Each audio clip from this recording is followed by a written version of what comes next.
So we'll be continuing our lecture on durability of concrete, and in the last lecture we completed fire action and frost action. Let us today start with the sulfate attack. So concrete under chemical attacks we have sulfate attack. The question is that where does concrete interact with sulfur, or from where does the sulfate actually attack concrete? First point of contact is the ground. So sulfate attack happens through ground when the concrete is in touch with the ground. Second is when it is in the seawater. So the bridges and all, you see the piers that are submerged in the seawater. Sulfate attack also happens there. So sulfates occur in soil or groundwater. In what ways does this sulfate occur? First way is the calcium sulfate. So this calcium sulfate, the solubility of calcium sulfate is low. Groundwaters contain more of other sulfates and less of calcium sulfate. So this calcium sulfate is low in occurrence. Second, we have sodium sulfate. Third, we have potassium sulfate. Fourth, magnesium sulfate. This magnesium sulfate is very damaging. It is the most damaging one. Next, we have ammonium sulfate. Ammonium sulfate is found in fertilizers. So the soil where fertilizers are put, they are rich in ammonium sulfate, and if a concrete structure is there, it can get affected by sulfate. So it is present in fertilizers as well as sewage and industrial effluents. Next, we have hydrogen sulfide. Hydrogen sulfide is formed generally due to the decay of dead and organic matter, and then further this is converted into sulfuric acid by bacteria.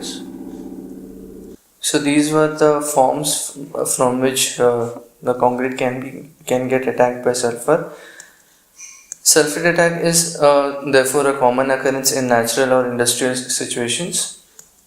Solid sulfates are not that severe, but when the sulfates are present in solution form, they find their entry through the porous concrete and then they react with the hydrated cement products.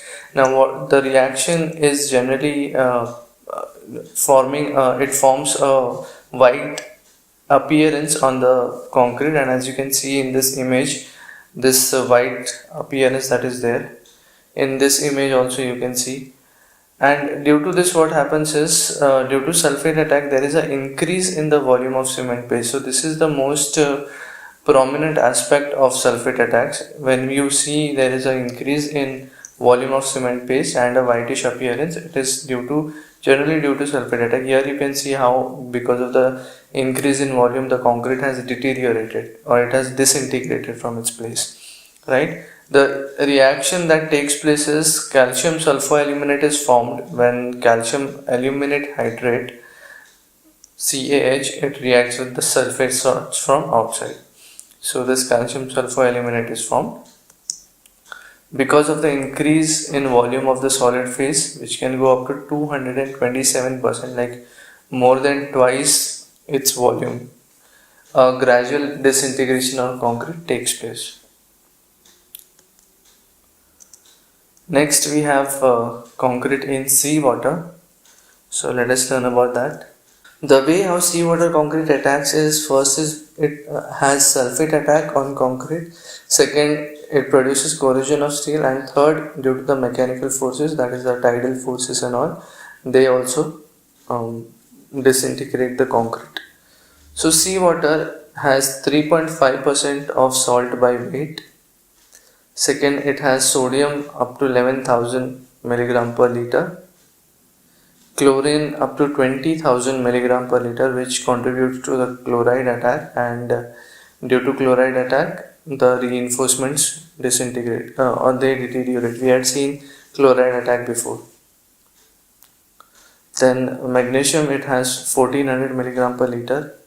We have sulfate ions, which are 2700 milligram per liter. And then the pH value of seawater is generally 7.5 to 8.4. Now this sulfate and magnesium, they form MgSO4, magnesium sulfate, which contributes into the sulfate attack on the concrete. And we also have carbon dioxide. Due to the carbon dioxide dissolved into the seawater, it causes carbonation. Here you can see in this image, the submerged zone, that is the part of the concrete that is completely submerged inside the water all the times, that is least affected. The part where the sea waves come and collide with the concrete, that has the most deteriorating effect on the concrete. So in the previous slide we saw that how seawater concrete has three attacks in three patterns. First is sulfate attack, second is reinforcement attack, and third is mechanical forces. Let us learn about the sulfate attacks now. So it reacts with the calcium hydroxide to form calcium sulfate. Second, it reacts with calcium aluminate hydrate to form calcium sulfoaluminate. Now this reaction we had already seen in the sulfate attacks just few minutes before. The thing about calcium sulfate is that it is soluble in water. So if you remember in sulfate attack, I had told you that the term sulfate attack is associated with increase in volume of cement around 227%, that is what we saw. But when it happens under the seawater, instead of increase in the volume of cement, that volume the concrete gets deteriorated from that part. So because of the solubility of calcium sulfate inside the water, so it is seen that because of chloride present in sea, instead of expansion by sulfate attack, the concrete deteriorates. Calcium hydroxide and calcium sulfate are both soluble in seawater, thus causing more deterioration. So these two compounds are soluble in water, seawater. Concrete of lean dimensions deteriorate, whereas concrete of huge dimensions like bridge piers and all, they expand first and then they deteriorate. So at the end, all of them deteriorate itself. The part of concrete that gets affected the most is above the high water level due to deposition of salts. So we have this high tide and we have low tides. So during high tide, whatever is the high water level, I can see this is the high water level here somewhere, right? And the lowest water level can be anywhere. So above the high water level, whatever concrete is present there, due to the deposition of salts, those salts do not get washed away by the water, therefore they remain there and they cause more deterioration as compared to the part that is completely submerged and as compared to the part that is in between the high water level and the low water level. So the part between high and low water level is less affected and the part inside the water is least affected, because there is completely a washing of any salts if they stick to the concrete surface, because the water is in continuous motion. Next we have corrosion of steel. So the water that permeates into concrete causes corrosion of steel. The corroding metal is higher in volume and thus it exerts pressure on the surrounding concrete. So when the reinforcing bars, the corrosion starts, their volume starts expanding. They do not remain as dense as they are in the natural or unaffected state, but when they get affected, they become less denser and their volume start expanding. Therefore it exerts the pressure in the surrounding concrete. This effect is seen more in reinforced concrete as compared to plain cement concrete, obviously, because in reinforced concrete we are having steel. Next is abrasion of concrete in seawater. This is due to the mechanical forces. So the velocity of waves cause abrasion of concrete because of the sand that is present in the shallow part of water, and due to the sand that is present and the velocity of the waves, it will cause some sanding of the concrete.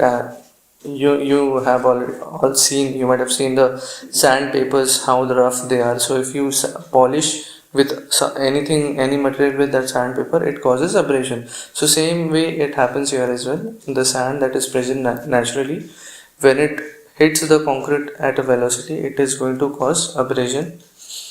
This impact of waves also causes loss of durability of concrete, because since the outer material gets eroded, there is a loss of cover and hence the durability is also lost. So this was it about the action of sulfate and seawater on concrete. In the next lecture we'll be learning the carbonation. Till then, take care. Thank you.